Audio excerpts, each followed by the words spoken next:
شہدان کربلا کے سپہ سالار کے مصائب کو پیش کرنا ہے۔ مجھے پتہ ہے آپ حضرت عباس کے مصائب پہ بہت روتے ہیں، لیکن جب آج گریہ کیجئے گا تو صرف جناب سیدہ کو پرسہ نہ دیجئے گا، آج جناب ام البنین کو بھی ضرور پرسہ دیجئے گا کہ جس ماں نے جناب عباس کو پالا ہے، بچپنے سے کہا میرے لخت جگر کبھی حسن و حسین کو بھائی نہ کہنا، تو جناب عباس نے کہا اماں کیا وہ میرے بھائی نہیں ہیں؟ کہا نہیں بیٹا وہ آپ کے بھائی ہیں، لیکن وہ فاطمہ الزہرا کے بیٹے ہیں اور آپ میرے بیٹے ہیں، میں جناب سیدہ کی کنیز ہوں، بیٹا آپ کنیز کے بیٹے ہیں۔ جبکہ جناب ام البنین بہت بڑے سردار کی بیٹی تھی، لیکن جب بھی دیکھتی جناب سیدہ کو تو فرماتی میں ان کی کنیز ہوں۔ جناب ام البنین نے جب سنا نا منبر رسالت سے اعلان ہو رہا تھا، بشیر ابن جزلم اعلان کر رہا تھا الا یا اہل یثرب لا مقام لکم بہا قتل الحسین بکربلا، تو راوی کہتا ہے جناب ام البنین کی آنکھوں میں موتیا اترا ہوا تھا، سفید موتیا اتر آیا تھا، گھر میں ایک 7 برس کا پوتا پاس تھا، نام فضل ہے۔ جناب ام البنین نے بس اتنا سنا کہ کوئی حسین مارا گیا، فوراً پوتے سے کہا بیٹا مجھے فوراً مسجد نبوی لے چل۔ بی بی نے سر پہ برقع رکھا، ہاتھ میں عصا لیا، مسجد نبوی میں آئیں، سوال کیا بشیر یہ کون سا حسین مارا گیا؟ بشیر نے کہا بی بی نواسہ رسول حسین مارا گیا، علی کا لال حسین مارا گیا، زہرا کے دل کا چین۔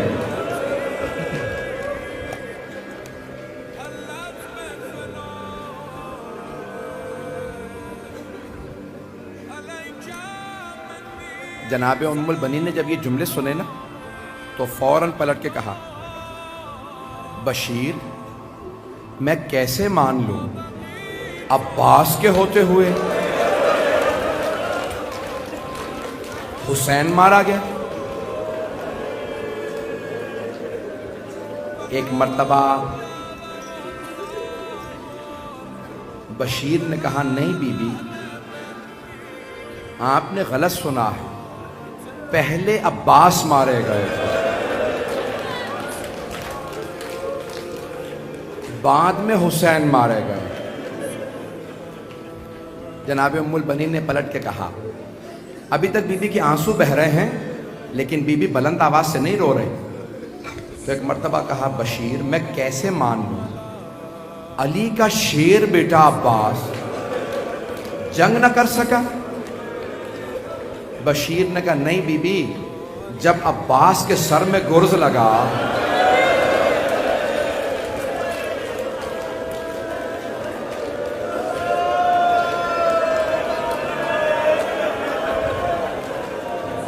عباس گھوڑے کی زین پہ سنبھل نہیں سکا، بی بی جب گرز لگا نا عباس کے سر میں تو عباس گھوڑے کی زین پہ سنبھل نہیں سکا۔ اب تک جناب ام البنین صبر کر رہی تھی، اب جناب ام البنین سے رہا نہیں گیا، بی بی نے بلند آواز سے کہا بشیر تو عباس کو جانتا نہیں ہوگا، بشیر میں عباس کی ماں ہوں، بشیر میں نے خود اپنی آنکھوں سے دیکھا میرا عباس 2 انگلیوں سے گرز کو زمین پہ پھینکتا تھا، بشیر میں نہیں مان سکتی کہ عباس گرز کا وار نہیں روک سکا۔ اب بشیر کو سمجھ میں آیا میں کس سے مخاطب ہوں، جانتے ہیں کیا کہا بشیر نے؟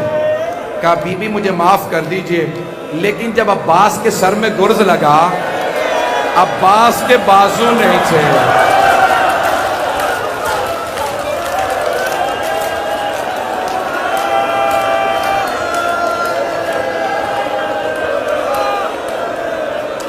کہا بی بی جب عباس کے سر میں گرز لگا، عباس کے بازو نہیں تھے. اگر دیکھ سکے تو سب میری طرف دیکھیے گا.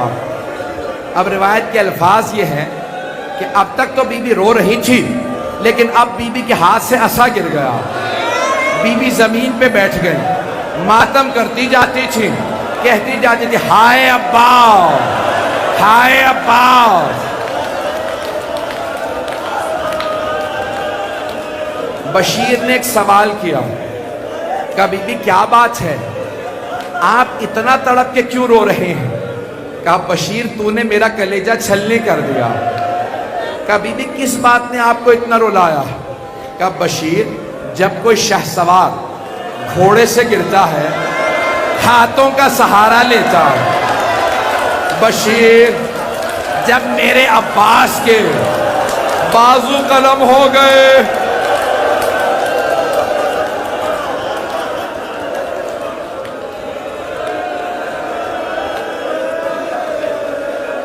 بشیر میں یہ سوچ کے رو رہی تھی کہ جب میرا بیٹا گھوڑے سے گرا ہوگا، اس کے ہاتھ نہیں تھے، میں یہ سوچ رہی تھی اس کا چہرہ پہلے لگا ہوگا یا اس کا سینہ پہلے لگا ہو.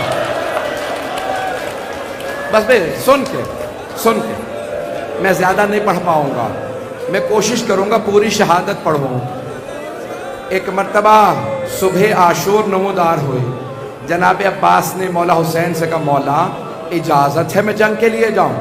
مولا حسین نے کہا نہیں عباس، آپ میری فوج کے سپہ سالار ہیں، بھیا میں آپ کو جانے نہیں دے سکتا. میری فوج کو کون سنبھالے گا؟ اتنے میں جناب حبیب کا لاشا آیا. جب بوڑھے اصحاب کے لاشیں دیکھے نا جناب عباس نے، غیرت مند تھے، کہا مولا یہ بھوکے پیاسے اصحاب، ان سے لڑا نہیں جائے گا، مولا مجھے تھوڑی دیر کے لیے اجازت دیجیے، ان سب کو میں دیکھ لوں گا. کہا نہیں عباس آپ میری فوج کے سپہ سالار ہیں، رک کے میرے طرف دیکھیے گا. جب ظہر کے بعد نہ جانے کس کا لاشا آیا، جناب عباس نے کہا مولا اب تو گودوں کے پالے،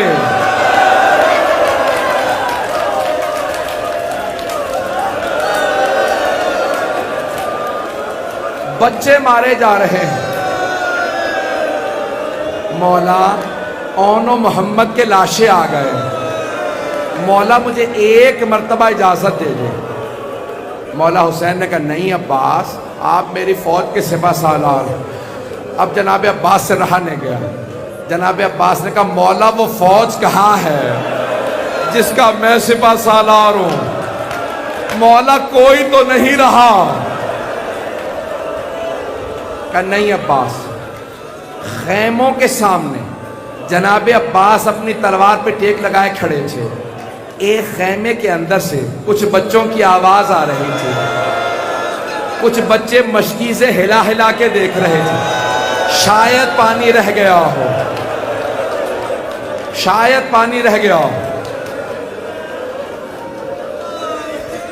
جناب عباس خیمے کے اندر گئے، دیکھا ایک 3.5 برس کی بچی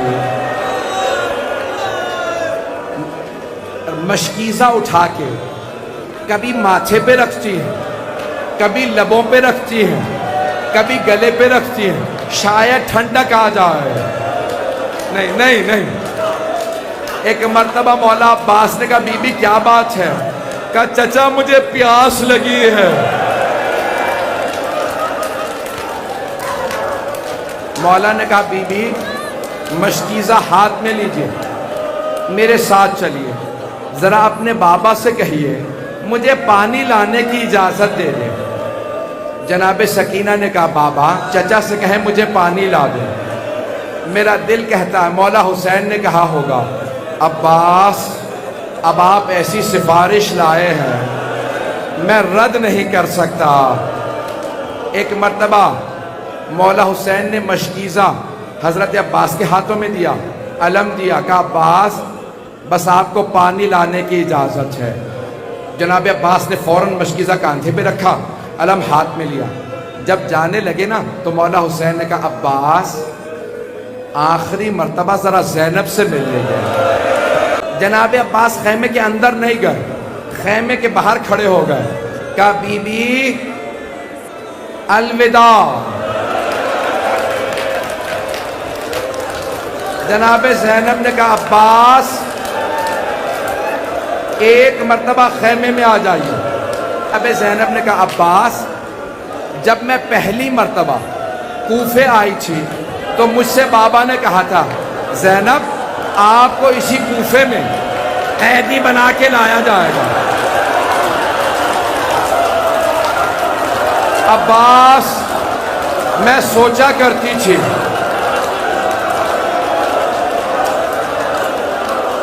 عباس جب مجھ سے بابا نے کہا تھا نا مجھے یقین تھا ایسا ہوگا, لیکن میں سوچا کرتی تھی کس میں جرأت ہوگی مجھے قیدی بنائے.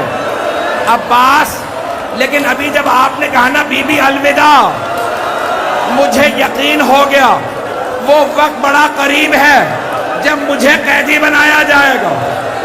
جناب عباس نے آنکھوں سے آنسو بہتے ہوئے خیمے سے باہر نکلے, علم ہاتھ میں لیا, مشکیزہ کاندھے پہ رکھا, اپنے گھوڑے پہ سوار ہوئے, فرات کی طرف چلے. ہاتھوں میں علم تھا, سارے بچے خیموں سے باہر آ گئے, ہاتھوں میں کوزے تھے, سب بچے دیکھ رہے علم جا رہا. اتنے میں علم نشیب میں اترا. بچوں نے جناب سکینہ سے پوچھا یہ علم نشیب میں کہاں گیا؟ بی بی نے کہا یہ میرے چچا فرات میں اترے ہیں, بس ابھی پانی لائیں گے میں ہاتھوں سے پلاؤں گی. علم نشیب سے نکلا. جیسے ہی علم چلا جناب سکینہ نے کہا بچوں وہ علم نہیں میرے چچا پانی لا رہے. علم لڑکھڑانے لگا. ایک بچی نے سارے بچوں سے کہا بچوں کوزے زمین پہ رکھ دو, میں دعا کروں گی تم آمین کہنا. بی بی نے چھوٹے چھوٹے ہاتھ اٹھائے, کہا پروردگارا میرے چچا کی خیر ہو,